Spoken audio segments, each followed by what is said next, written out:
Vamos abrir a palavra do Senhor para ouvirmos a pregação da sua palavra em Êxodo, capítulo de número 20, versículo de número 1 e 2.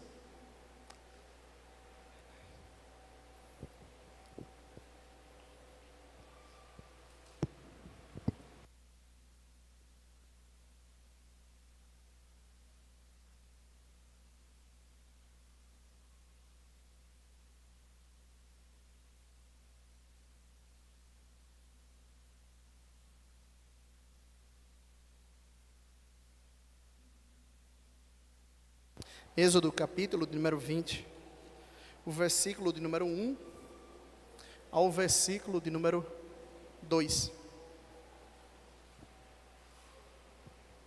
Nós estaremos fazendo uma série de exposição nos 10 mandamentos, tá bom? E hoje é o primeiro sermão dessa série. Êxodo, capítulo de número 20, o versículo de número 1 e 2. Os 10 mandamentos se encontram a partir do versículo de número 3 ao versículo de número 17. Mas nós iremos ler hoje apenas esses dois primeiros versículos do capítulo 20. Versículo de número 1 e versículo de número 2.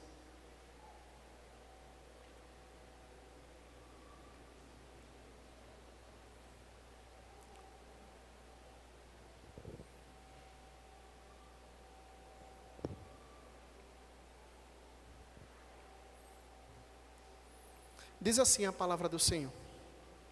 Então Deus falou todas essas palavras. Eu sou o Senhor, seu Deus, que o tirei da terra do Egito, da casa da servidão. Vamos orar ao Senhor. Muito obrigado, ó Pai, pela preservação da Tua palavra, por essa palavra ter sido conservada até nós, para que hoje pudéssemos ser alimentada por essa palavra, Senhor. Que Tu venha estar falando conosco, que o Teu Espírito Santo venha estar atuando em nossas vidas, que aqueles que hoje estão aqui ainda não conhecem e não se renderam a Jesus Cristo, possam ter os seus olhos abertos pela atuação do Teu Espírito, mediante a fiel pregação da Tua palavra, para que se rendam a Jesus e tenham as suas vidas transformadas, ó Pai. É o que nós te pedimos, em Jesus Cristo. Amém.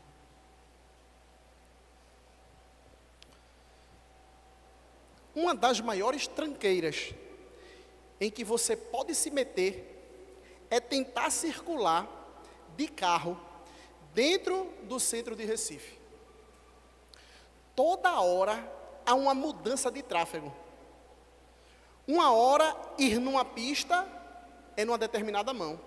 No outro dia você vai, aquilo ali já é contramão. E eu tive essa experiência recentemente, eu indo para o Recife Antigo. Disse, isso daqui a minha vida todinha foi mão. Cheguei agora, mudou tudo. Lembro-me de algumas idas com o meu pai, eu e minha mãe, ao centro da cidade de carro. Ele tinha pavor de ir ao centro de Recife. Não tinha uma única vez que ele fosse para determinado destino no centro do Recife, que ele não errasse a entrada da rua, que ele não fosse para uma rua que não podia entrar. Não tinha uma vez. Não raro, ele ficava rodando em círculos. A gente vai chegar no local não, é? Ficava eu e minha mãe se questionando. Minha mãe às vezes ainda dava uma sugestão sábia. Será que não dá para você parar o carro, encostar e perguntar a alguém que trabalha por aqui, alguma venda, alguma coisa, e perguntar como é que a gente pode chegar nesse determinado local? Invariavelmente minha mãe fazia essa mesma coisa. A gente ia ao centro da cidade, meu pai se perdia, já era certo. Está indo ao centro, meu pai vai se perder em algum momento. E minha mãe dizia, Moura, pergunta a alguém, senão a gente vai ficar aqui só perdendo tempo. Não vou perguntar não. Eu achava aquilo ali estranho. E por que ele não para perguntar e gosta de ficar rodeando?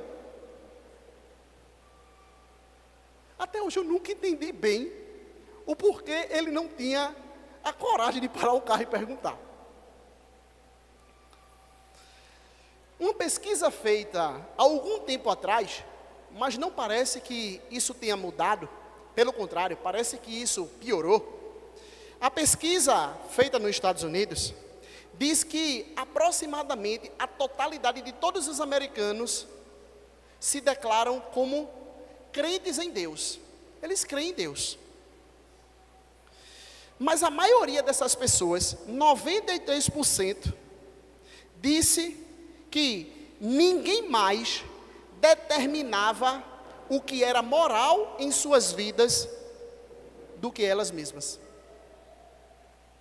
Elas baseavam suas decisões em suas próprias experiências e até mesmo nos seus caprichos. Repetidamente, pesquisas também feitas entre cristãos e não cristãos revelaram que, quase que de modo idêntico, pessoas crentes e descrentes têm a mesma ambição, têm a mesma busca dos mesmos prazeres e lidam com o racismo da mesma forma. É incrível. Você faz uma pesquisa com crentes e descrentes, e esses temas a respeito da ambição, da busca do prazer e o racismo, um crente e um descrente parece que respondem praticamente a mesma coisa. Ao longo da história da igreja, principalmente na tradição reformada, 3 coisas eram importantes para a instrução dos novos crentes, quando adentravam na igreja: o credo dos apóstolos, a oração do Pai Nosso e os 10 mandamentos. Às vezes as pessoas hoje perguntam assim ao pastor, é comum alguém chegar no pastor e perguntar assim: pastor, eu estou começando na fé, o que é que o senhor indicaria para mim?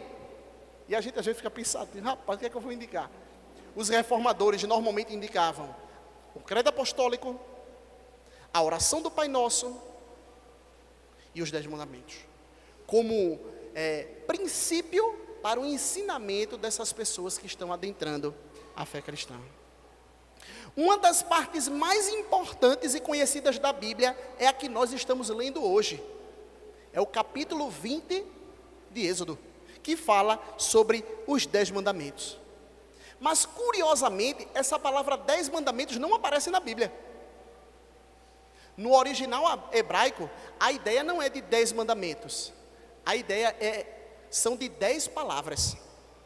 Lá em Êxodo, capítulo número 34, verso 28, Deuteronômio, capítulo 4, verso 13, e Deuteronômio, capítulo 10, verso 4, aparece lá literalmente a palavra 10 palavras.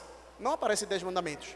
Aparece a expressão 10 palavras. Hoje, a gente convencionou a chamar de 10 mandamentos. Não é que está errado, porque realmente são 10 mandamentos. São ordenanças do Senhor. Mas não aparece na Bíblia essa expressão 10 mandamentos. Entretanto, falando sobre esse assunto dos 10 mandamentos, Kevin DeYoung diz assim: estudar os 10 mandamentos revela exatamente o que está no cerne da rebelião humana. Não gostamos que Deus nos diga o que podemos e o que não podemos fazer. Os 10 mandamentos estão no cerne do coração da rebelião humana, porque o ser humano detesta ser orientado por Deus.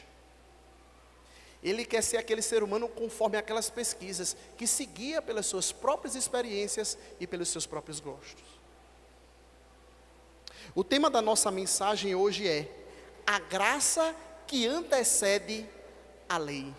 A graça que antecede a lei. A primeira coisa que podemos aprender com esses 2 versículos é que essa declaração que Deus faz ao entregar os 10 mandamentos tem a ver com uma aliança que Deus está fazendo com o seu povo.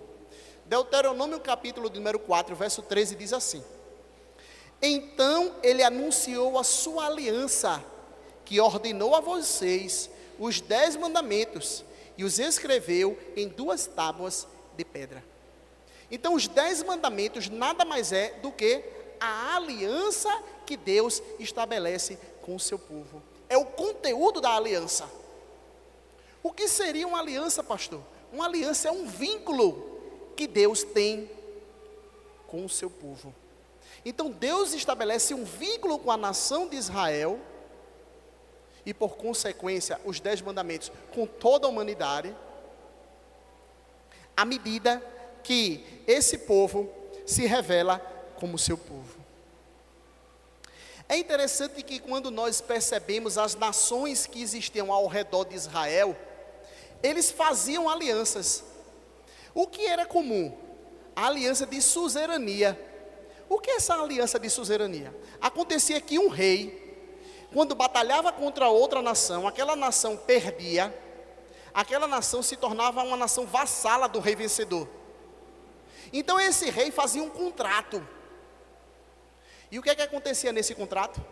Ele assinava o contrato, botava as coisas que deveriam ser feitas. Olha, você tem que agir assim, você foi derrotado, logo você tem que agir assim, assim, assim, assim. Então ele botava em 2 partes. Um contrato fica com você, com o próprio rei vencedor, e a outra com o rei e a nação perdedora. Quando Deus faz essas 2 tábuas da lei, Ele está inserindo Israel dentro dessa perspectiva de aliança que existia na época. De um contrato que ficava com o próprio Deus e outro contrato que ficava com a nação do próprio Israel. Então Deus estabelece uma aliança, um vínculo entre Ele e o seu povo.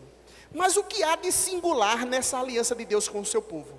É porque não existe nenhuma menção de deuses ou supostos deuses da época sendo invocado pelas nações numa forma de aliança.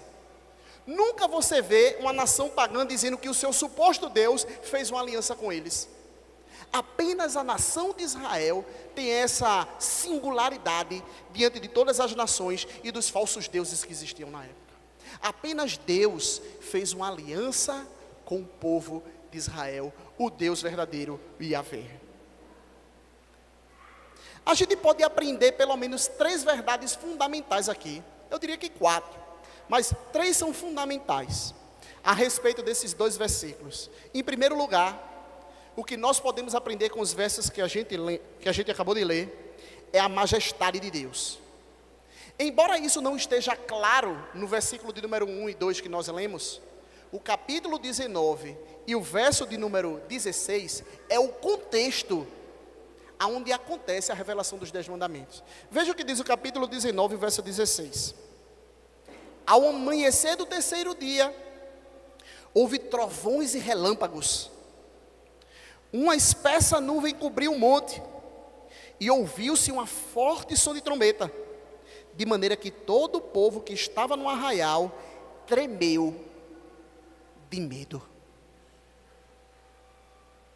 O povo estava recebendo uma revelação de Deus e, consequentemente, estavam lidando com a realidade da majestade de Deus.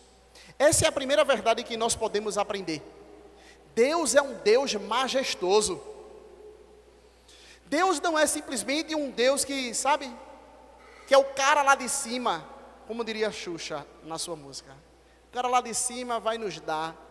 Ele não é o cara lá de cima, Ele é o majestoso, Ele é o glorioso, Ele é o santo de Israel. Deuteronômio, capítulo de número 4 e o verso 10 diz assim: não se esqueçam do dia que vocês estiveram diante do Senhor, seu Deus, em Horebe, quando o Senhor me disse: reúna este povo e os farei ouvir estas palavras, a fim de que aprendam a temer-me durante todos os dias em que viverem na terra, e também as ensinem aos seus filhos. Então, quando Deus se revela a Israel, Ele espera de Israel o temor dessa nação. Ele espera que a própria majestade do seu ser redunde em temor para com o povo. Às vezes nós temos uma ideia completamente errada a respeito do Antigo e do Novo Testamento. E uma dessas ideias erradas é que no Antigo Testamento nós temos um Deus muito bravo. Ele está lá, soltando fumaça o tempo todo. Mas no Novo Testamento a gente tem aquele Deus amoroso, aquele Deus bondoso, aquele Deus... Que Deus maravilhoso é esse Deus do Novo Testamento.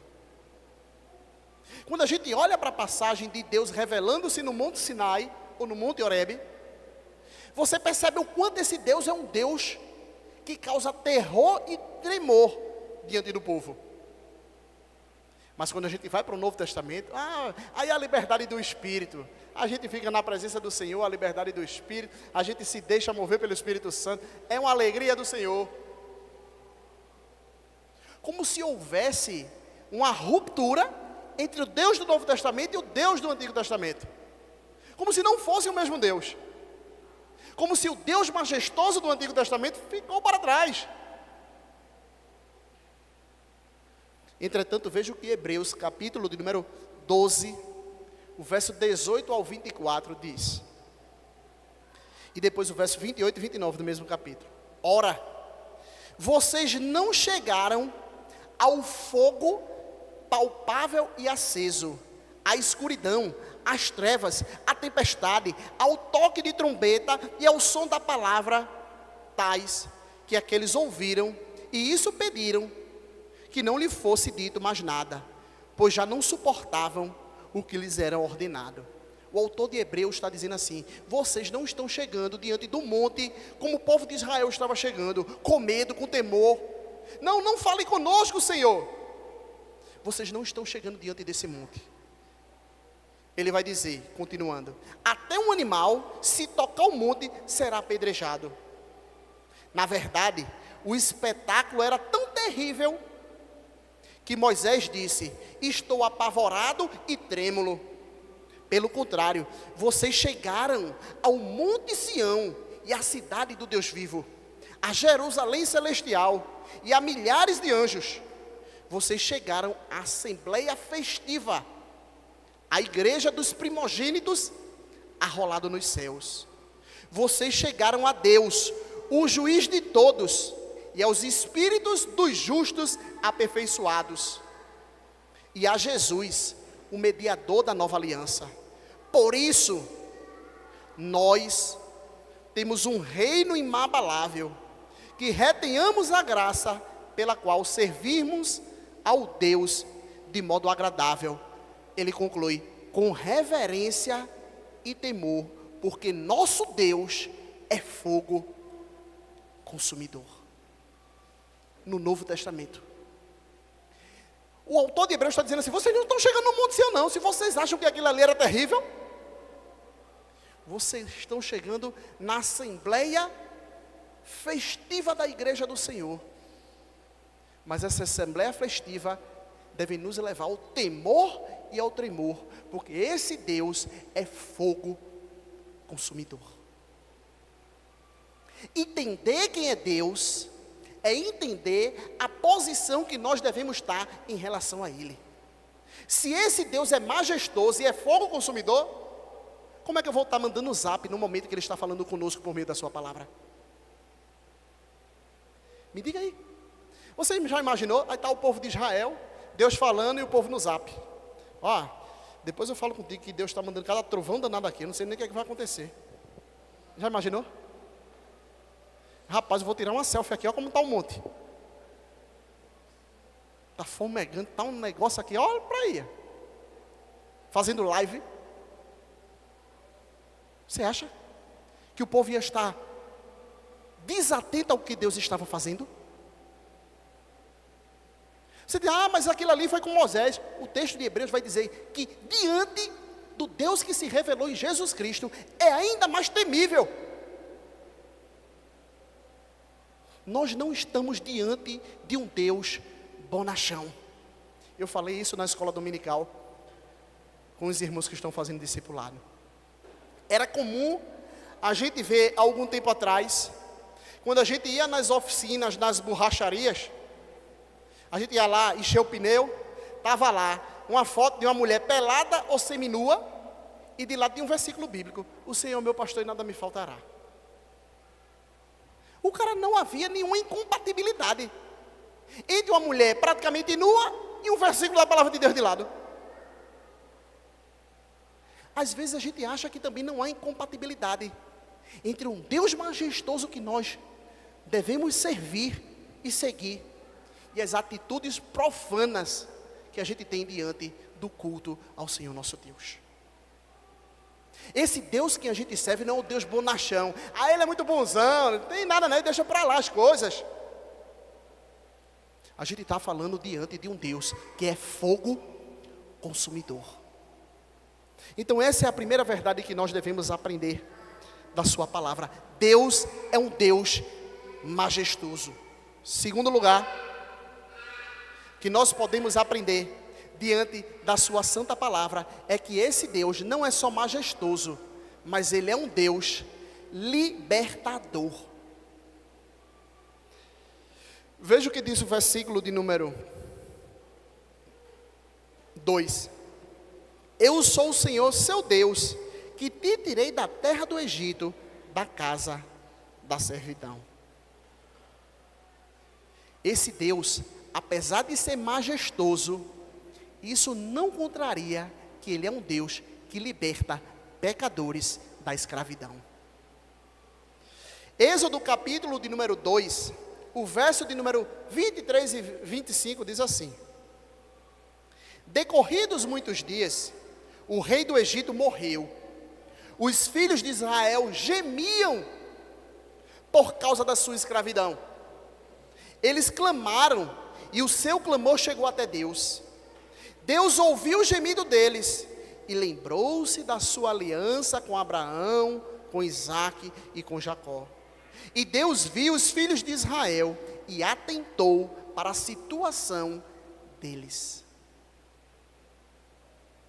Deus se compadece de pecadores que estão em escravidão. Esse Deus libertador é um Deus que se compadece das situações que pecadores têm vivido. Mas Deus se compadece da situação dos pecadores apesar dos próprios pecadores. Não é porque há alguma coisa intrinsecamente boa nesses pecadores que Deus diz assim: poxa, pelo menos ele não é que nem o pessoal da rua dele. É tudo fofoqueiro, é briguento, é bebarrão, faz tudo de errado, mas ele é tão diferente, eu vou me achegar a ele. Deus não se achega a nós, ou se achega a pecadores, porque esses pecadores têm alguma coisinha assim, sabe, uma coisinha boa. Aí Deus foi lá e disse: vou escolher esse, pelo menos dos que tem, desses trastes que tem aí, pelo menos esse daí é o pior, o menos pior. Deus não faz isso. Deus não nos escolhe baseado na nossa pouca maldade ou na nossa muita maldade. Deus nos escolhe apesar de nós mesmos. E a história de Israel é um lembrete a minha e a sua vida. Veja o que diz Êxodo capítulo 14, verso 11 e 12. Disseram a Moisés: será que não foi por haver sepultura no Egito que você nos tirou de lá para morrermos aqui nesse deserto? O que foi que você fez conosco, tirando-nos do Egito? Não foi isso que dissemos a você no Egito? Deixa-nos em paz, para que sirvamos os egípcios, pois teria sido melhor para nós servir os egípcios do que morrer nesse deserto. Vocês conseguem entender o que é que está se passando aqui? Depois do povo ter sido tirado da escravidão do Egito, onde o povo estava simplesmente tendo a sua mão, a mão do rei, a mão do faraó, pesada cada vez mais sobre eles. Aí quando Deus os liberta, tira de lá, aí a situação começa a ficar ruim. Deus disse: eu vou lhe libertar.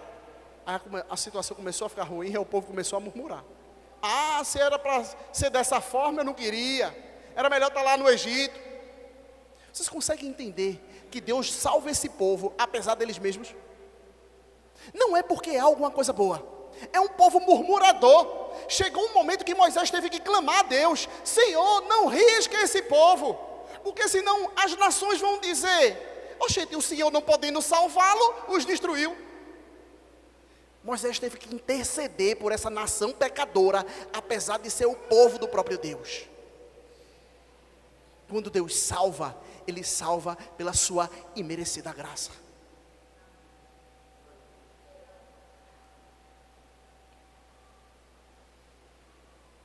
Comentando sobre isso, Talma fala o seguinte: o pacto dos 10 mandamentos são um conteúdo, é o pacto da graça, e a libertação da escravidão do Egito é um livramento imerecido. Então a segunda coisa que nós podemos aprender com esses versos da palavra de Deus é que Deus não é só apenas majestoso, mas Ele é um Deus libertador. Terceiro lugar, esse Deus não é só apenas majestoso e libertador, mas Ele é um Deus legislador.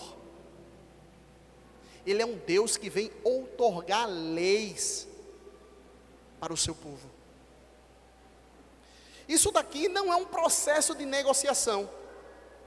Não é a teoria do contrato social de Thomas Hobbes, onde não, a gente negocia aqui e forma uma sociedade com base no que a gente negociou.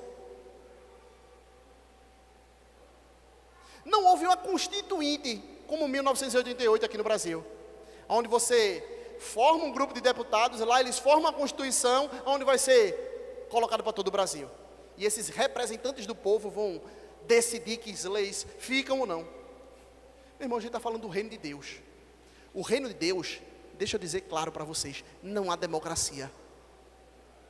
No reino de Deus há um majestoso que fala e o seu povo tem que obedecer.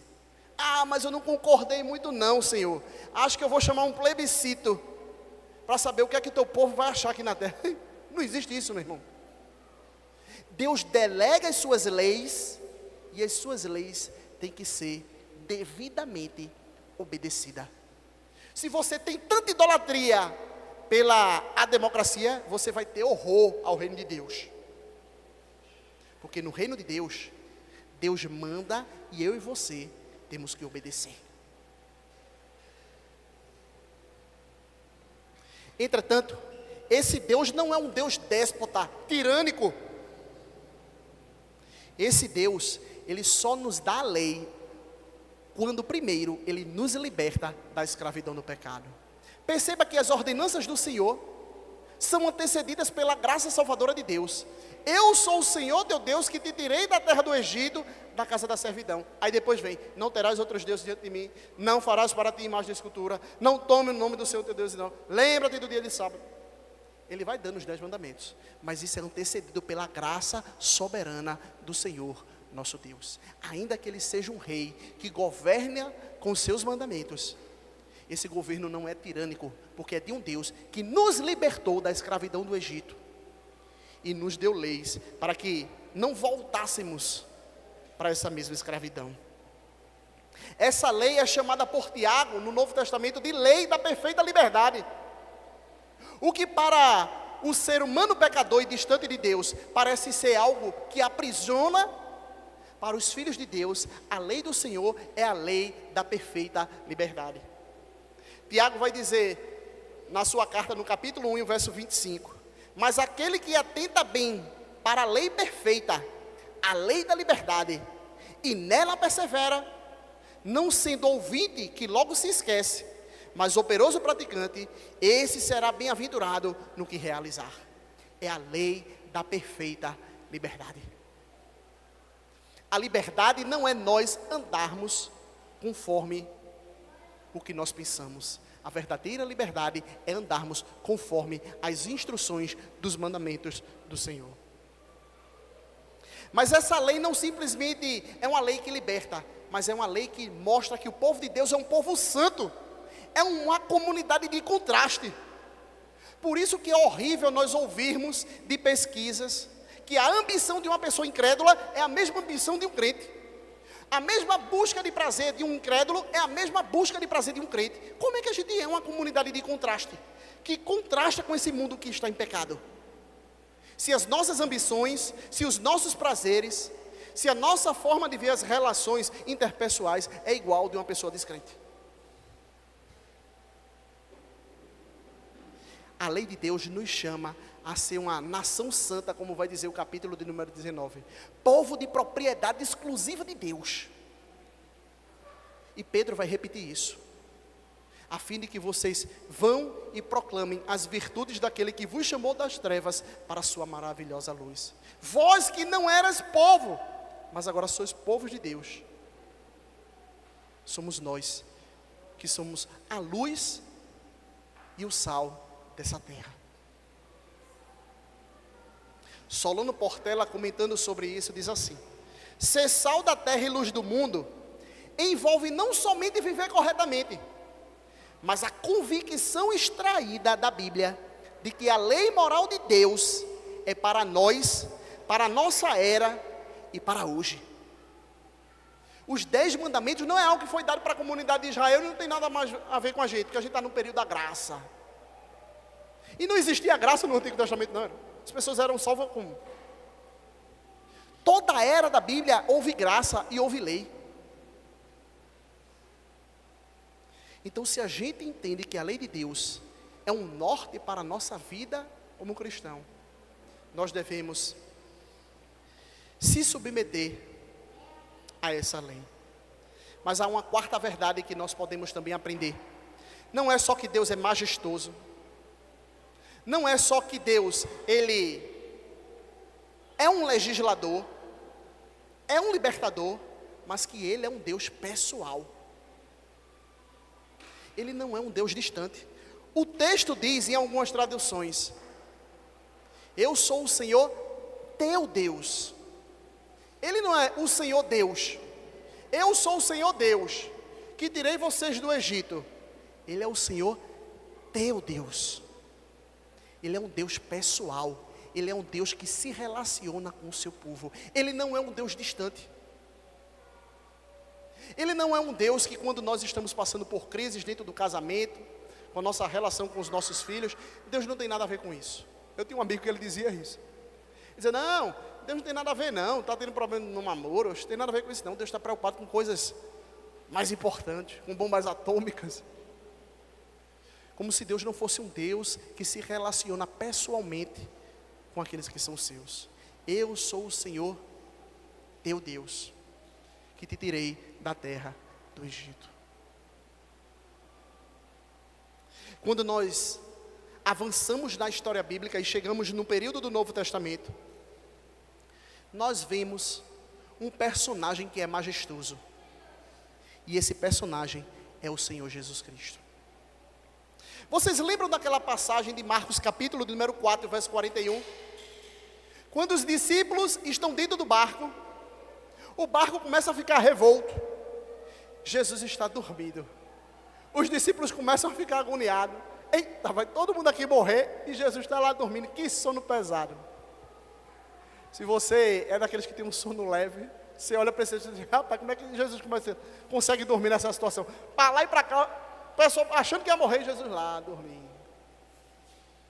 E os discípulos então desesperados, acordam o Senhor Jesus e diz: mestre, não te importa que pereçamos? Vocês lembram o que Jesus disse para os discípulos?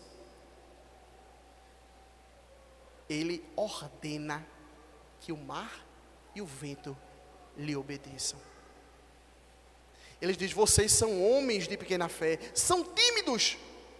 E ele ordena ao mar e ao vento: vento te cala, mar se aquieta. E tudo se tornou numa abundância. E o texto termina dizendo assim: eles, possuídos de grande temor, diziam uns aos outros: quem é este que até o vento e o mar lhe obedecem?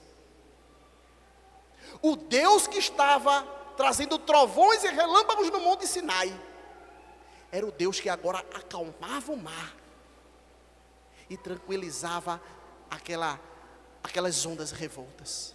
E eles, cheios de temor, assim como o povo de Israel estavam cheios de temor no monte Sinai, reconhecem a majestade do nosso Salvador. Há uma outra passagem que mostra a majestade de Jesus Cristo. E essa passagem é a passagem da transfiguração.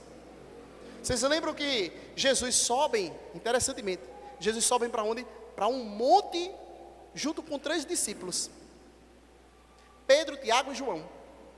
E ao subirem nesse monte da transfiguração, ou no monte onde Jesus foi transfigurado, aparece ali Moisés e Elias. Pedro, muito afoito, disse assim: Senhor, façamos uma tenda, uma para ti, outra para Elias e outra para Moisés. Pedro não estava entendendo o que estava acontecendo ali. Ele achava que Jesus, Moisés, está tudo um negócio só. Será que se você recebesse Jesus na sua casa, você acomodaria ele da mesma forma que você acomoda qualquer pessoa? Não, faz uma tenda para tu, e vamos ficar aqui. O negócio está bom demais. Pedro então diz assim: mestre, bom estarmos aqui. Façamos 3 tendas, uma para o Senhor, outra para Moisés e outra para Elias. Pois não sabia o que dizer, diz o texto bíblico, por estarem eles apavorados. A seguir veio uma nuvem que os envolveu, e dela veio uma voz que dizia: este é o meu filho amado, a quem me comprazo, a ele ouvi. E de repente, olhando ao redor, não viram mais ninguém com eles, a não ser Jesus. Sabe o que é que o texto está nos ensinando?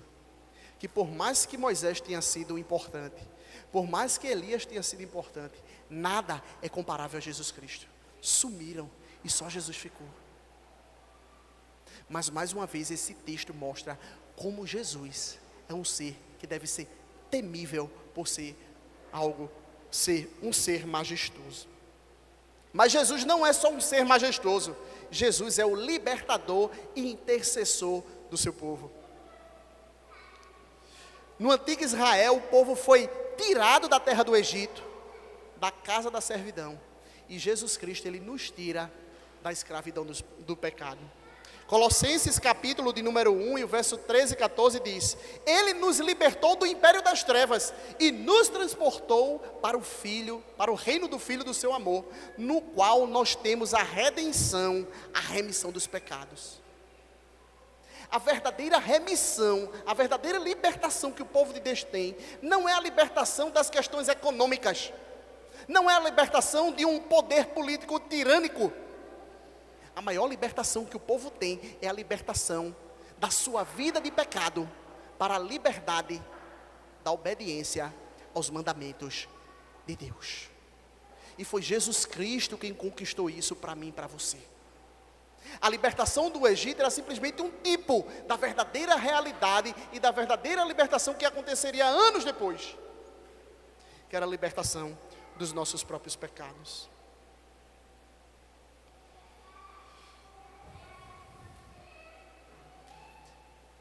Cristo, ele não só é o nosso majestoso e libertador, mas ele também é o nosso legislador. Vocês lembram que o Senhor Jesus Cristo conta um ensino, ou um dos ensinos mais conhecidos da história humana, que se dá onde? No Monte das Oliveiras, que é o Sermão do Monte. Vocês lembram do Sermão do Monte? Esse Sermão do Monte, pensem, Jesus, ele sobe ao monte e ele começa a dar instruções. Isso se assemelha ao quê? Ao acontecimento que se deu lá com Moisés. Deus sobe ao monte, ou melhor, Moisés sobe ao monte e Deus fala do meio daquele monte e dá uma série de leis. O Sermão do Monte é justamente isso, uma série de instruções de Jesus Cristo. Uma série de instruções de Jesus Cristo, nos apontando a profundidade dos 10 mandamentos. Jesus não estava cancelando os 10 mandamentos quando ele profere o Sermão do Monte. Ouviste o que foi dito aos antigos, eu porém vos digo. Jesus não estava cancelando o Antigo Testamento. Jesus estava aprofundando a realidade dos mandamentos que nós iremos expor, que é os 10 mandamentos. Se lá tem dizendo não matar, se você odeia o seu irmão, você já cometeu homicídio. Jesus vai aprofundando a lei de Deus. Se lá tem dizendo que não é para cobiçar, se lá tem dizendo que não é para adulterar, se você olhar com olhar impuro para a mulher do seu próximo, você já adulterou com ela. Jesus vai aprofundando a lei de Deus. Jesus não vai abolindo a lei de Deus. Ele mesmo diz que não veio abolir, mas cumprir a lei de Deus. O nosso legislador, Jesus Cristo, fica patente no Sermão do Monte, no capítulo 5 ao capítulo número 7 de Mateus. Algumas pessoas em nossos dias têm dito que nós não vivemos mais no período da lei, nós vivemos agora no amor. Agora a lei de Jesus é a lei do amor. E o que é a lei do amor? Esse amor é aquele negócio subjetivo, sabe? O que é que você está sentindo por ele, meu filho? Por ela, meu filho? Ah, sei lá, mãe, está dando um calafrio quando eu vejo ela. Então isso é amor, meu filho. Vá em frente, Deus está lhe guiando. Às vezes hoje a gente acha que amor é aquilo que nós sentimos dentro do nosso coração. Nos deu calafrio, nos deu aquela sensação boa, então isso é o amor lhe guiando para você fazer aquilo que você deseja.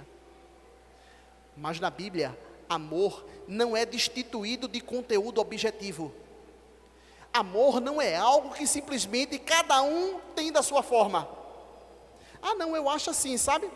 Que assim, um homem se relacionar com um homem e uma mulher se relacionar com uma mulher, se eles se amam, o que é que eu vou fazer? Eu vou fazer o quê? O importante é eles se amarem. Eles até se amam muito mais do que muitos casais que tem por aí, tá? Que vivem brigando. Aqui pelo menos eles têm amor, cumplicidade, eles respeitam um ao outro. Só que na Bíblia, meu irmão, isso não é amor. Você pode chamar isso de amor. Mas se Deus determina as coisas como devem ser, então a gente deve seguir o que a Bíblia realmente diz o que é amor. Jesus, no capítulo 14 de João, e o verso 15, disse assim: se vocês me amam, guardarão os meus mandamentos. O amor é algo objetivo. O amor é o cumprimento da lei. O amor não é algo, aquela sensação, estou sentindo um calafrio aqui, gostosinho. Não é isso. O amor é o cumprimento das leis de Deus. Se você está sentindo uma sensação boa, mas aquilo ali é contrário à lei de Deus, aquilo não é amor. Amor é obediência aos mandamentos de Jesus. E não desobediência por uma sensação subjetiva que lhe dá, parece ser gostoso. O apóstolo Paulo, em Romanos capítulo 13, o verso 8 e 9, diz assim: não devam nada a ninguém, exceto o amor, de uns para com os outros, pois o que ama ao próximo tem cumprido a lei. O que seria amar o próximo? Ele continua: pois os mandamentos, não adulterarás, não matarás, não roubarás, não cobiçarás, e qualquer outro mandamento, estão resumidos neste preceito: amarás o teu próximo como a ti mesmo. Para você saber o que é amor ao próximo, você tem que ir para os mandamentos. Eu estou amando o meu próximo? Você está adulterando? Você está matando? Você está roubando? Você está cobiçando? Você tem que voltar para os mandamentos do Senhor. O amor é algo que está atrelado ao cumprimento dos mandamentos de Deus. Jesus, o nosso legislador, ele aprofunda os 10 mandamentos, mas ele não abole os 10 mandamentos. Ele faz com que os 10 mandamentos se revelem como algo muito mais profundo do que muitos imaginaram. Mas ainda assim, os 10 mandamentos continuam permanentes ainda hoje. Mas Jesus, ele não só é o nosso legislador majestoso e libertador, ele também é o Deus conosco. Ele é o Emanuel. A palavra Emanuel significa Deus conosco. Tem uma história que a gente lê lá em casa constantemente para os nossos filhos. É uma historinha infantil. O nome do livro é O Urso e o Eco. É um urso chamado Emanuel. Um urso chamado Bernardo, que vive dentro da sua caverna triste, pesaroso, porque sempre que ele fala, o eco, ele fala alguma coisa, o eco faz ele fica irritado. Ele mora numa casa, só tem ele e o eco. Chega um momento que ele fica tão triste, ele diz: eu vou falar mais nada não. Porque se eu falo, esse eco vem me incomodar. Então ele estava triste, cabisbaixo. De repente bate um urso na porta dele. E o nome desse urso é Emanuel. E quando esse Emanuel chega, ele transforma a vida daquele urso triste, choroso e solitário. Semelhantemente, quando Jesus chega na vida dos crentes, aquele eco, aquele vazio existencial que tínhamos antes de não ter a Jesus Cristo, ele é preenchido com a presença do Emanuel, do Deus conosco. No final do livro, há um comentário sobre o livro dos próprios autores. E ele diz lá: muitos acham que Jesus é um ser grandioso demais, do qual a gente não pode alcançar. Mas esse Jesus é um Jesus que nos acompanha nas coisas mais banais do dia a dia. E esse é o Jesus revelado na palavra de Deus. É quando você está passando troco, é quando você está caminhando, é quando você está escovando os dentes. Jesus Cristo está a todos os momentos conosco, pelos séculos dos séculos. O que nós então podemos aprender diante dessas verdades da palavra de Deus? A primeira coisa que nós podemos extrair como ensinamento é que não existe vínculo ou aliança verdadeiro entre Deus e as pessoas que acham que podem viver de qualquer jeito ou como bem entender. Se há um vínculo entre Deus e uma pessoa, esse vínculo ele é estabelecido mediante o conteúdo que há nesse vínculo, que é a obediência aos mandamentos do Senhor. Você pode professar na sua boca: eu tenho Jesus na minha vida. Se a sua vida contraria a obediência aos mandamentos de Deus, você não tem Jesus de modo algum. Não existe vínculo com Jesus desprezando o documento da aliança, que são os 10 mandamentos. Estar vinculado a Jesus é necessariamente aceitar e obedecer aos seus 10 mandamentos, ainda que não consigamos fazer isso de modo perfeito. Segundo lugar,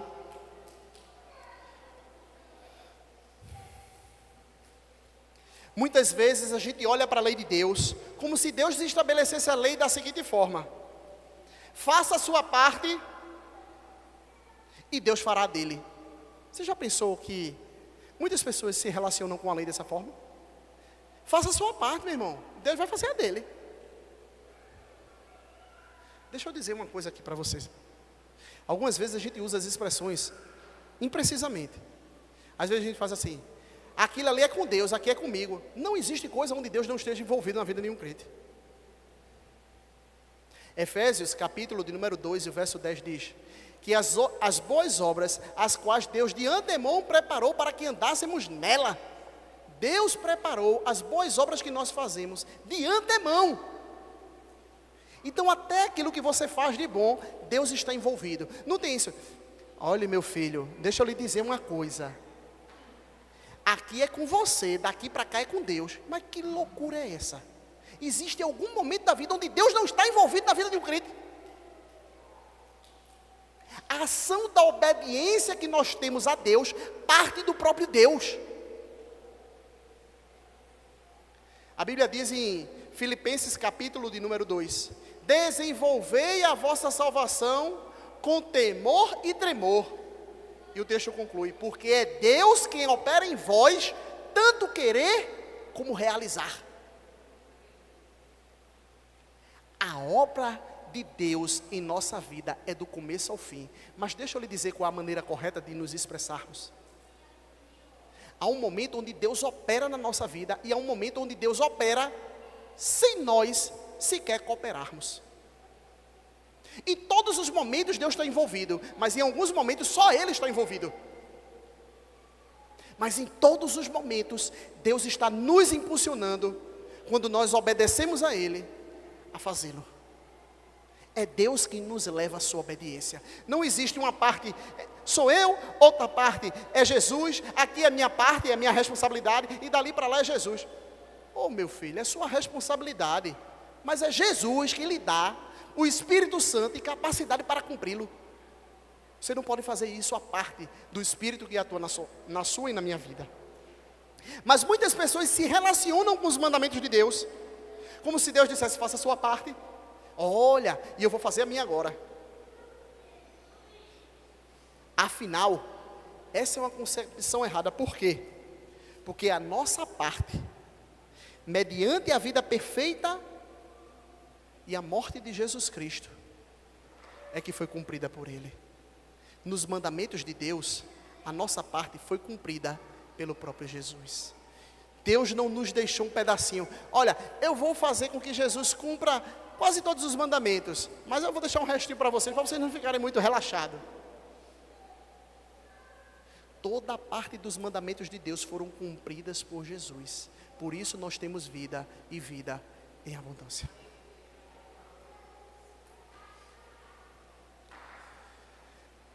Uma coisa que nós podemos aprender diante do que nós lemos é que um Deus que fala deve ter um povo que também fala a respeito dele. Um Deus que fala deve ter um povo que fala a respeito dele. Vocês não conseguem compreender a ironia da história?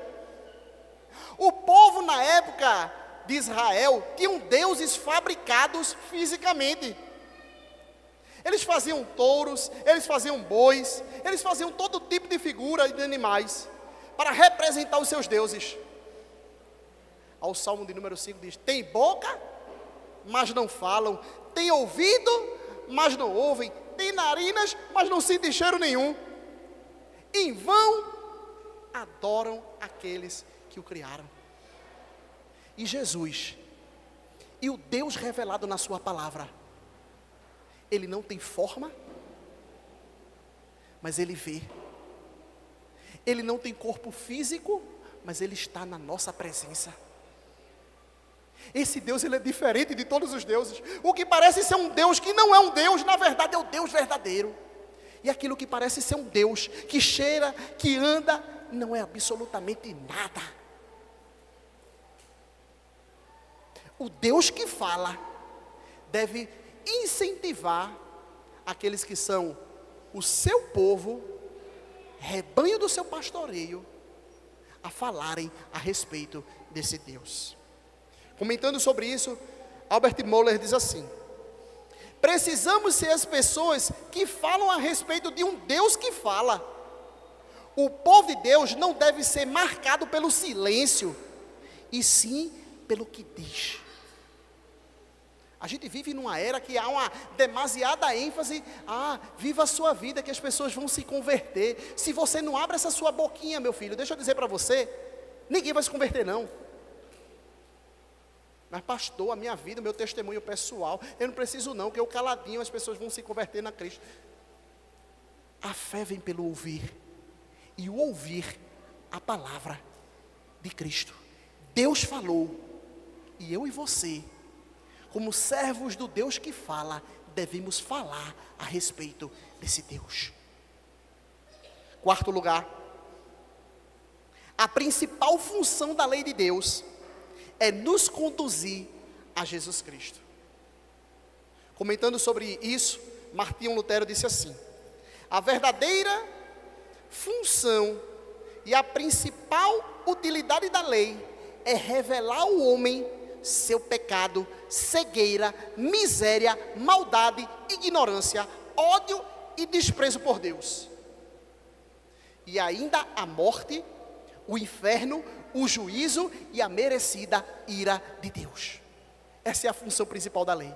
É dizer que vocês são pecadores, merecedores do inferno.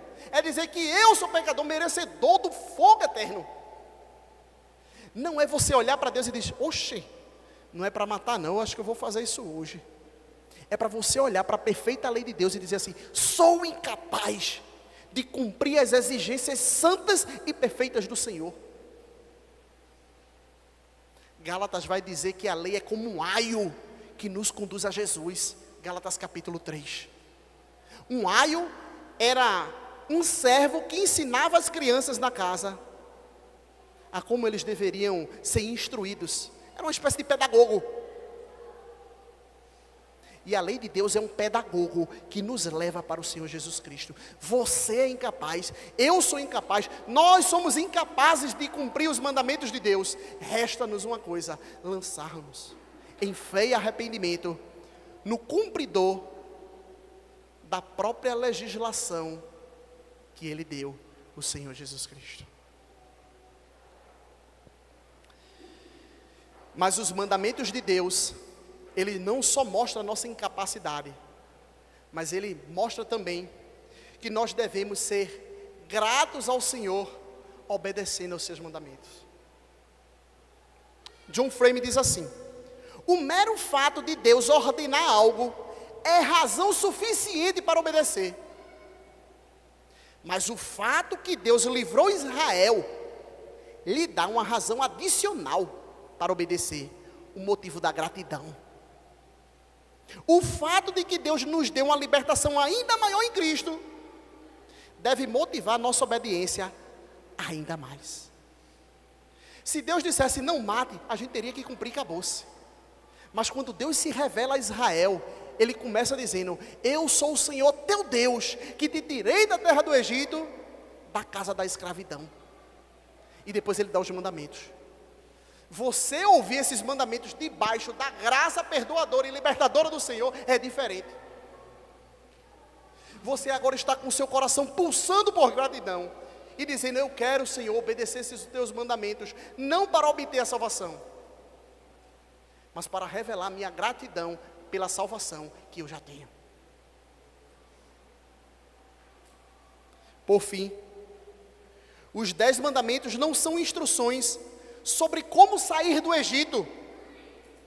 Eles são regras para pessoas livres permanecerem livres, vai dizer Kevin DeYoung.